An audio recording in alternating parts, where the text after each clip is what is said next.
Hi hello నమస్తే, welcome to our channel. పంజాబ్లో కమలానికి ఎన్నికల వేడి తగిలి కమలం రేకులు వాడిపోనున్నాయా?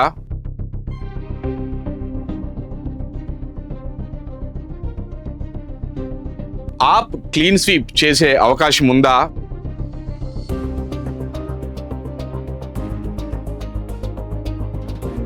కాంగ్రెస్ పార్టీ పరిస్థితి ఏంటి?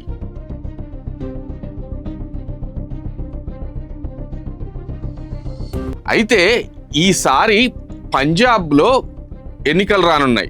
2027లో జరగనున్నటువంటి అసెంబ్లీ ఎన్నికల్లో ఈసారి ఎవరు గెలుస్తారు అనేది పీపుల్స్ పల్స్ రీసెర్చ్ సంస్థ వారు సర్వే చేశారు. వారి నివేదికలో అనేక రకమైన ఆసక్తికర విషయాలు వెలుగులోకి వచ్చాయి. ప్రస్తుతం అధికారంలో ఉన్న పార్టీకి ప్రతిపక్ష పార్టీకి మధ్య ఎంత తేడా ఉన్నది, కీ రోల్ ప్లే చేయబోయే పార్టీ ఏంటి, హంగు వస్తే ఎవరు అధికారం చేపడతారు అనేది ఇప్పుడు చూద్దాం. పంజాబ్లో ఉన్న అసెంబ్లీ స్థానాలు 117.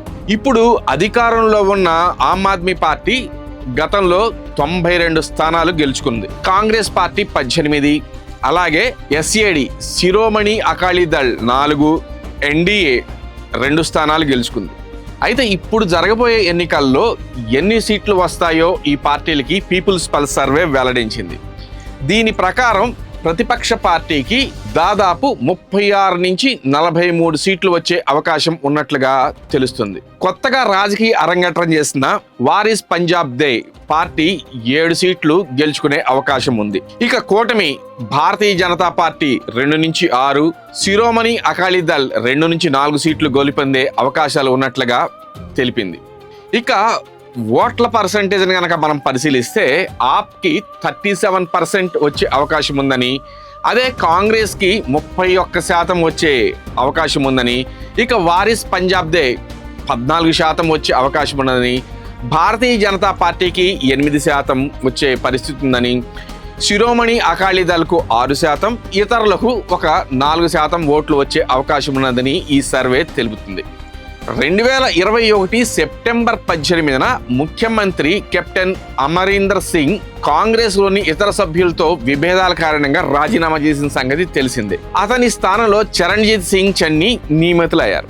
2021 అక్టోబర్ 27న ఎన్నికల్లో పోటీ చేయడానికి తాను కొత్త పార్టీని ఏర్పాటు చేస్తున్నట్టుగా సింగ్ ప్రకటించారు. అతను అధికారికంగా 2021న భారత జాతీయ కాంగ్రెస్ కు రాజీనామా చేసి పంజాబ్ లోక్ కాంగ్రెస్ అనే కొత్త రాజకీయ పార్టీని స్థాపించారు. 2021 జూన్ నవంబర్ మధ్య 5 ఆప్ ఎమ్మెల్యేలు కాంగ్రెస్ పార్టీలో చేరారు. 2021 డిసెంబర్లో జరిగిన చండీగఢ్ మున్సిపల్ కార్పొరేషన్ ఎన్నికల్లో ఆమ్ ఆద్మీ పార్టీకి 14 సీట్లు గెలుచుకొని మొత్తం 35 సీట్ల కౌన్సిల్లో ఏకైక అతిపెద్ద పార్టీగా అవతరించిన సంగతి తెలిసిందే. 2022 జనవరి నాటికి 4 కాంగ్రెస్ ఎమ్మెల్యేలు బీజేపీలో చేరిపోయారు. వారిలో ఒకరు మళ్ళా తిరిగి వచ్చారు. 2022 జనవరి 18న ఆప్ అసెంబ్లీ ఎన్నికలకు భగవంత్ మాన్ను తమ ముఖ్యమంత్రి అభ్యర్థిగా ప్రకటించింది. ఇక 2022 ఫిబ్రవరి 6న కాంగ్రెస్ నాయకుడు రాహుల్ గాంధీ ప్రస్తుత ముఖ్యమంత్రి చరణ్జీత్ సింగ్ చన్నీని తమ ముఖ్యమంత్రి అభ్యర్థిగా ప్రకటించారు. గత ఎన్నికల్లో సాంప్రదాయ పార్టీలపై ఉన్న వ్యతిరేకత అలాగే అనుకూల ప్రపంచాన్ని సృష్టించగా ఈసారి ఓటర్లు ఇప్పుడు గత ప్రభుత్వం అంటే ఇప్పుడు నడుస్తున్నటువంటి ప్రభుత్వం అందించిన సుపరిపాలన, ఉపాధి, శాంతి భద్రతలు అలాగే రాజకీయ నాయకుల విశ్వసనీయత ఆధారంగా ప్రజల తీర్పు ఇవ్వబోతున్నట్టుగా సమాచారం. అయితే ఈ నేపథ్యంలో ఇటు అసెంబ్లీ స్థానాల్లో భారతీయ జనతా పార్టీ ఓట్ల శాతం పరంగా కొంత పుంజుకున్నట్టు కనిపిస్తుందా కానీ అక్కడ తిష్ట వేసే పరిస్థితి అయితే ఇప్పుడు ప్రస్తుతానికి లేదు. మళ్ళా ఇక్కడ ఆమ్ ఆద్మీ పార్టీ వచ్చే అవకాశం ఉన్నది. అయితే ఇప్పుడు ఉన్నటువంటి ప్రతిపక్ష పార్టీకి మిగతా పార్టీలు కనుక సపోర్ట్ చేస్తే ఇది టగ్ ఆఫ్ వార్ నడిచే అవకాశం ఉంది. ఇదంతా కూడా పీపుల్స్ రీసెర్చ్ సంస్థ ఏదైతే చెబుతుందో ఇదంతా కూడా రేపు 2027లో జరగబోయేటువంటి పంజాబ్ ఎన్నికల ఫలితాలని ప్రతిబింబిస్తుంది.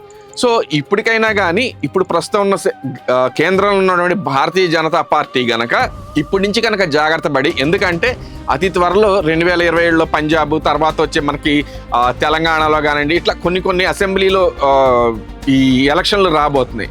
సో ఇప్పటికైనా కానీ వాళ్ళు ఈ టైంలో వాళ్ళు జాగ్రత్తగా కనుక పరిపాలన చేస్తే ఖచ్చితంగా అసెంబ్లీ స్థానాలను కూడా కొట్టే అవకాశం లేకపోలేదు. Please keep watching. Thank you.